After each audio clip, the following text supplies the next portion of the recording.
Salut les trilobites, dites-moi, est-ce que vous êtes déjà demandé ce qui pouvait vivre par exemple ici il y a 80 millions d'années? Eh bien si vous voulez un petit indice, c'est peut-être lié à notre ami juste derrière.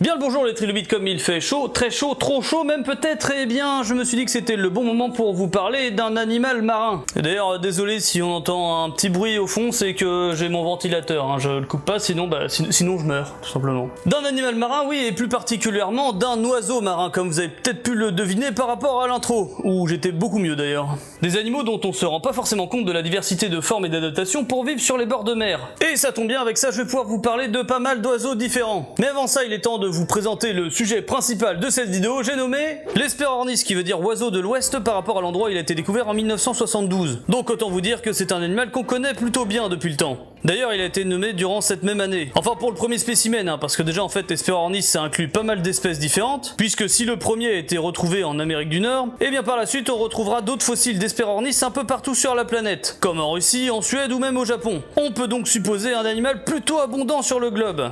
Parlons tout d'abord de ce premier spécimen qui a été découvert en plein milieu de l'Amérique du Nord, et si vous vous souvenez bien j'ai dit qu'il s'agissait d'un oiseau marin, donc comment on peut le retrouver en plein milieu d'un continent? Eh bien c'est parce que durant la fin du Crétacé il y a 77 millions d'années, période durant laquelle vivait notre cher Piaf, eh bien le continent américain ressemblait à ça. Et oui, il y avait une mer intérieure. Et voilà, grâce à lui, je peux aussi vous montrer l'évolution de notre planète au fil du temps.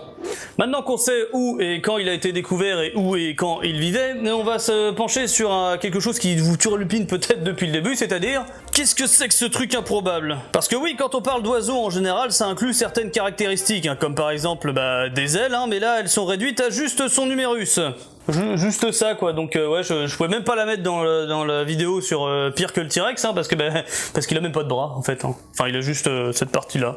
Bon, pour les ailes c'est raté. On peut aussi se dire que les oiseaux ont des os creux et légers, et là aussi c'est raté, les siens sont très denses. Bon il reste le fameux bec sans dents, et là aussi c'est raté.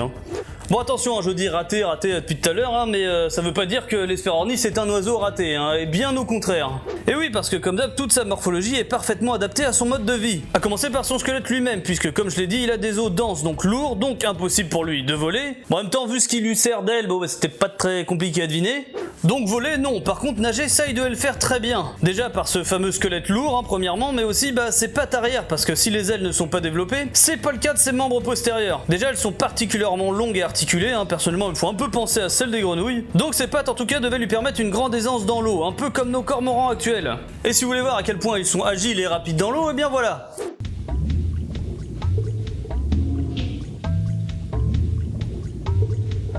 Ouais, plutôt pas mal, non? Et d'ailleurs, pour en revenir aux pattes, vous avez peut-être remarqué que sur les représentations, elles ne sont pas palmées, mais elles sont munies d'orteils lobés, ce qui donne cet aspect plat et élargi. Bon, par contre, je me suis demandé comment on peut savoir ça, et j'étais pas le seul apparemment. J'ai pensé que peut-être on avait retrouvé une trace fossilisée de cette fameuse patte, mais apparemment non. Donc voilà mon hypothèse, la morphologie de l'Hesperornis est souvent comparée à un de nos oiseaux modernes, le grèbe, qui a un certain swag, il faut bien le dire. On les compare puisque tous les deux, ils ont les pattes très en arrière du corps, et pas en dessous comme les canards par exemple. Ouais, ils ont les pattes au cul quoi. Ce qui leur donne cet aspect de mini sous-marin lorsqu'ils flottent, puisqu'ils ont quasiment tout le corps sous l'eau. Et ces pattes lobées bizarrement leur permettent d'avoir des doigts indépendants, ce qui doit être pratique pour pouvoir manœuvrer sous l'eau. Regardez si c'est pas mignon ces petites papates là, ça donne envie de faire des petits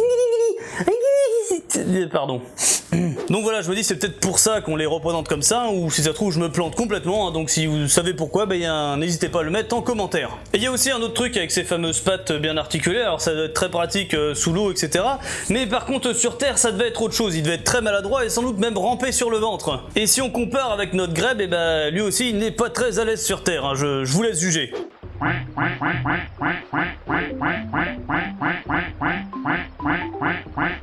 Et encore, lui il a des ailes, mais bon on va pas trop se moquer parce que nous avec des palmes sur terre on n'est pas mieux. Bon voilà, de toute façon on pense que l'Hesperornis devait passer la plupart de son temps dans l'eau et n'allait sur terre que pour se protéger des prédateurs et pondre ses œufs. Du coup les représentations d'Hesperornis debout tiennent pas debout justement. C'est aussi pour ça que je vous ai pas encore parlé de sa taille, puisque si la position debout le monte à peu près 1m40, en fait en position allongée c'est beaucoup moins forcément. Remarque, 1m40 ça fait quand même un sacré bestiau. On va parler maintenant d'un autre truc qui doit vous intriguer depuis le début, ce fameux bec.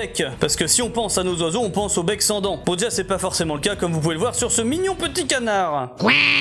Alors non, c'est pas un photomontage, hein. Bon, c'est pas vraiment un canard et c'est pas non plus vraiment des dents, mais en tout cas ça donne un oiseau pas franchement très rassurant. Par contre l'Hesperornis avait bien des dents, et pas qu'un peu, hein, puisqu'elles étaient bien nombreuses, bien alignées, bien aiguisées. Et oui, il fait bien, parce que quand on doit chasser des proies ultra glissantes comme les poissons ou les ammonites, c'est plutôt pratique d'avoir de telles dents. D'ailleurs pareil sur les représentations, hein, j'en vois certaines avec des dents sur tout le bec du haut, et d'autres avec des dents juste à l'arrière. Moi perso, je les ai fait juste à l'arrière, comme j'ai pris ce crâne pour modèle. Et il est possible aussi qu'il ait eu un espèce de crochet au bout du bec, hein, comme pareil certains de nos oiseaux pêcheurs, dont le cormoran. Donc voilà un oiseau sans bras avec de très longues pattes et des orteils lobés, un bec crochu avec des dents acérées, ça donne un monstre marin plutôt improbable, et bim, titre de la vidéo. Mais surtout ça devait donner un pêcheur extrêmement redoutable. Et c'est pour ça qu'il devait être abondant, vu qu'on en a retrouvé un peu partout sur la planète. Et d'ailleurs depuis le début je dis oiseau marin, mais je devrais plutôt dire oiseau aquatique, puisqu'il y avait aussi des Hesperornis qui vivaient en eau douce. Bon pêcheur oui, mais il avait aussi de nombreux prédateurs, hein, et comme pour aujourd'hui si on voit surtout des oiseaux manger des poissons, eh bien l'inverse existe bien aussi. Et avec ce qui traînait à l'époque dans les océans, hein, comme par exemple les Xifactinus, hein, des énormes poissons prédateurs de 5 mètres de long avec une gueule plutôt... Bon, j'en ai déjà parlé, hein, si vous voyez de qui je parle, vous voyez ce que je veux dire. Donc avec eux, il y avait aussi des plésiosaures, hein, qui n'ont pas forcément une tête plus rassurante, et il y avait aussi les fameux mosasaures. Et d'ailleurs, preuve de prédation, on a retrouvé un fossile de mosasaure, enfin un tylosaure pour être plus précis, avec des restes d'un Hesperornis dans l'estomac. Donc voilà, heureusement quand même que notre Hesperornis pouvait retourner sur Terre, hein, parce que il devait pas avoir une vie de tout repos, un petit peu comme nos manchots actuels d'ailleurs. Donc voilà, ce qu'il faut retenir, c'est l'Hesperornis, c'est un gros oiseau adapté à la vie dans l'eau qui vivait un peu partout durant le Crétacé. Maintenant, pour ce qui est de le voir aujourd'hui sur nos écrans par exemple, eh bien il apparaît dans Les Monstres des Mers, où un pauvre Hesperornis se fait salement mâchouiller par un Xifactinus sous le regard de notre cher Nigel. On en voit aussi dans Nick Cutter ou Primeval en anglais, avec un design plutôt étrange, hein, je comprends pas trop pourquoi ils ont fait comme ça, mais bon. Et niveau jeu vidéo, il est dans Oh, je le fais tellement bien. Oui, Ark, bien évidemment, vous me fait mourir de rire quand il se déplace, avec une façon de le time plutôt originale, puisqu'il faudra lui apporter directement du poisson fraîchement tué. Et une fois qu'il sera avec vous, il aura le rôle de la poule aux œufs d'or en pondant des œufs en or qui vous donneront un bon gros boost d'XP. Bon, il est peut-être dans d'autres trucs moins connus, hein, mais je vous avoue que j'ai pas spécialement cherché, hein, et puis quand j'ai pensé à l'Hesperornis, c'est ces 3 trucs qui me sont venus en tête. Et comme vous l'avez vu aussi durant cette vidéo, ils sont aussi sur de magnifiques illustrations, encore une fois envoyées par vous. Alors autant le Bajadasaurus, je m'attendais à avoir pas mal de dessins, puisque c'est un dinosaure, tout ça, autant l'Hesperornis, je me disais qu'il allait peut-être pas intéresser assez de gens. Eh bien, je me plantais complètement, j'en ai reçu encore plus beaux les uns que les autres, hein. D'ailleurs, désolé, j'ai pas pu tous les mettre, hein, bien évidemment, et je ne peux pas non plus mettre tous les liens vers les réseaux des paléo-artistes. Pour l'instant. Et je dis bien pour l'instant parce que d'ici peu, il se pourrait que je fasse une annonce qui va changer ça, mais il va falloir encore attendre un peu. Je dis ça pour Gredinia qui m'a envoyé ce dessin d'Hesperornis, alors du coup maintenant je vais mettre le lien vers son DeviantArt, hein. Du coup si vous aimez les dessins de style réaliste, eh bien n'hésitez pas à y jeter un œil. Et sinon je voulais encore vous remercier, hein, déjà pour tous ces dessins, hein, mais aussi pour toutes ceux et celles qui me soutiennent sur Utip et Tipeee, hein. Vous imaginez pas à quel point ça peut m'aider de temps en temps, donc je voulais le dire. Et merci encore d'être de plus en plus nombreux à me suivre, on approche les 66 000 abonnés, même si je pense que ça doit déjà être le cas à l'heure de la sortie de la vidéo.